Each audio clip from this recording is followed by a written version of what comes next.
Everyone सिको सिखा YouTube channel में आपका हार्दिक स्वागत है। इस वीडियो में आपके सामने एक बार फिर से हाजिर हूँ क्लास 10th के हिस्ट्री का टॉपिक लेके।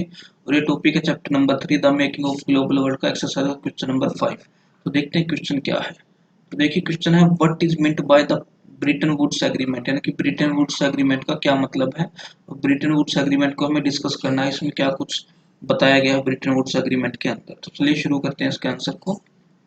Bretton Woods Agreement was signed between the world powers in July 1944 at Bretton Woods in New Hampshire, USA। यानी कि जो ब्रिटेन वुड्स एग्रीमेंट था वो विश्व शक्तियों के बीच में साइन किया गया था जुलाई 1944 में, जुलाई 1944 के अंदर एट ब्रिटेन वुड्स में, जो कि न्यू हैम्पशायर के अंदर है, यूएसए के अंदर, अमेरिका के अंदर न्यू हैम्पशायर के अंदर ब्रिटेन वुड्स में एक एग्रीमेंट साइन किया गया विश्व शक्तियों के बीच में जुलाई 1944 में, जिसे ब्रिटेन वुड्स एग्रीमेंट बोलते हैं।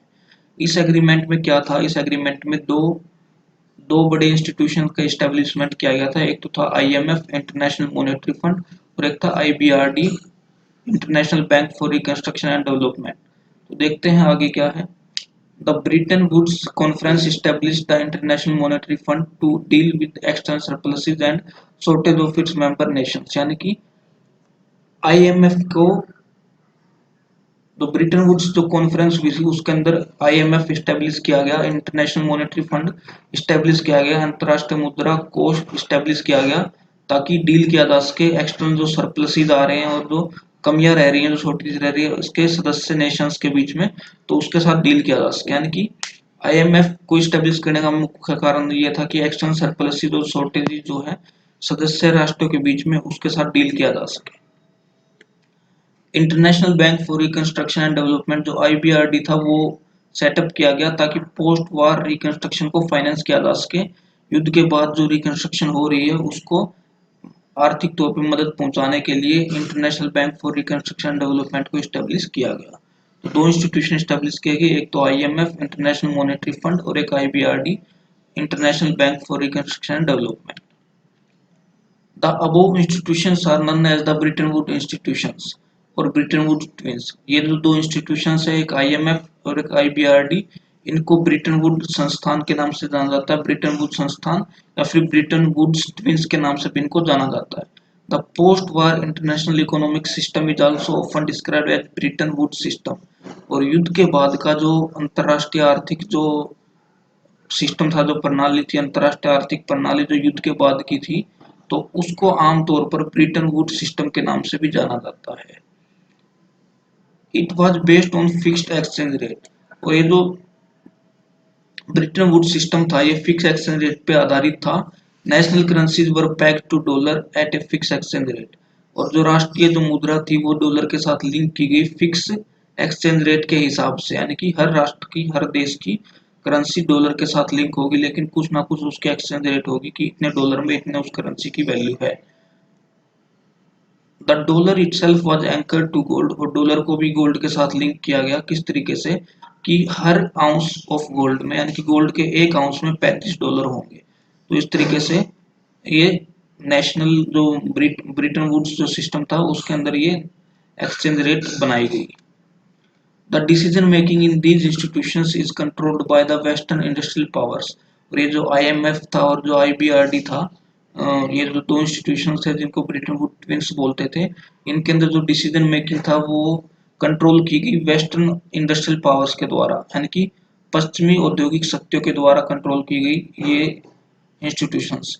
The US has an effective right of veto over key IMF and World Bank decision. यानी कि इंटरनेशनल मॉनेटरी फंड, आईएमएफ और वर्ल्ड बैंक के निर्णयों के ऊपर वीटो अप्लाई करने का भी अधिकार था यूएस को, अमेरिका को, यूनाइटेड स्टेट्स को। तो ये था ब्रिटेन वुड्स एग्रीमेंट और उसके डिस्कशन। तो एक बार दोबारा से फटाफट डिस्कस कर लेते हैं क्या था ब्रिटेन वुड्स एग्रीमेंट। तो देखिए, तो आपका क्वेश्चन था कि ब्रिटेन वुड्स एग्रीमेंट के बारे में हमें डिस्कस करना है। ब्रिटेन वुड एग्रीमेंट क्या था और उसके अंदर क्या क्या मुख्य बातें थी। तो देखिए, ब्रिटेन वुड एग्रीमेंट जो था वो विश्व शक्तियों के बीच में जुलाई 1944 में ब्रिटेन वुड्स के अंदर न्यू हैम्पशायर के अंदर यूएसए में साइन किया गया था। अब ब्रिटेन वुड एग्रीमेंट में ब्रिटेन वुड जो कॉन्फ्रेंस हुई थी उसके अंदर आईएमएफ को एस्टेब्लिश किया गया ताकि डील किया जा सके एक्सटर्नल सरप्लसेस और shortages of its member nation, कि इसके जो सदस्य राष्ट्र देश हैं उसके एक्सटर्नल सरप्लसेस और शॉर्टेजेस के साथ डील किया जा सके। तो इसलिए तो IMF को बनाया गया। अब जो international bank for reconstruction and development है, IBRD है, उसको बनाया गया ताकि युद्ध के बाद रिकंस्ट्रक्शन को फाइनेंस किया जा सके। युद्ध के बाद जो रिकंस्ट्रक्शन हो रही है उसको आर्थिक तौर पर मदद देने के लिए IBRD बनाया गया। अब ये जो दो इंस्टीट्यूशंस थे इनको ब्रिटन वुड्स इंस्टीट्यूशन के नाम से जाना जाता था या फिर ब्रिटन वुड्स ट्विन के नाम से भी इनको जाना जाता था। अब पोस्ट वॉर इंटरनेशनल जो इकोनॉमिक सिस्टम था, तो युद्ध के बाद का जो अंतरराष्ट्रीय आर्थिक जो प्रणाली थी, इसको ब्रिटन वुड्स सिस्टम के नाम से भी जाना जाता है। It was based on fix exchange rate. ये जो ब्रिटन वुड्स सिस्टम था ये फिक्स एक्सचेंज रेट पे आधारित था और जो राष्ट्रीय जो मुद्रा थी उसको डॉलर के साथ लिंक किया गया फिक्स एक्सचेंज रेट पर। यानी कि हर देश की अलग अलग मुद्रा की वैल्यू होगी कुछ ना कुछ डॉलर के हिसाब से, और डॉलर को गोल्ड के साथ लिंक किया गया किस तरीके से कि हर आउंस ऑफ गोल्ड में $35 हो, यानी गोल्ड के एक आउंस में $35 उसकी वैल्यू होगी। अब जो डिसीजन मेकिंग जो इन इंस्टीट्यूशंस के अंदर जो डिसीजन मेकिंग का जो मुख्य जो कंट्रोल था वो वेस्टर्न औद्योगिक शक्तियों के ऊपर था, पश्चिमी औद्योगिक पावर्स के ऊपर पावर इन इंस्टीट्यूशंस के ऊपर कंट्रोल कर सकती थी, इनके जो डिसीजन थे उनके ऊपर कंट्रोल कर सकती थी।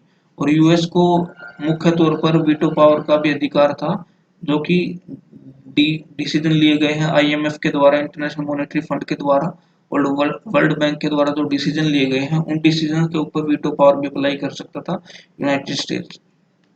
तो ये था ब्रिटन वुड एग्रीमेंट के बारे में। तो उम्मीद करता हूँ आपको वीडियो पसंद आई। अगर आपको वीडियो पसंद आई तो वीडियो को लाइक करें, वीडियो को शेयर करें और कमेंट करें। अगर आपको कोई डाउट रहता तो आप कमेंट कर सकते हैं और चैनल को सब्सक्राइब करे बिना बिल्कुल ना जाए। धन्यवाद।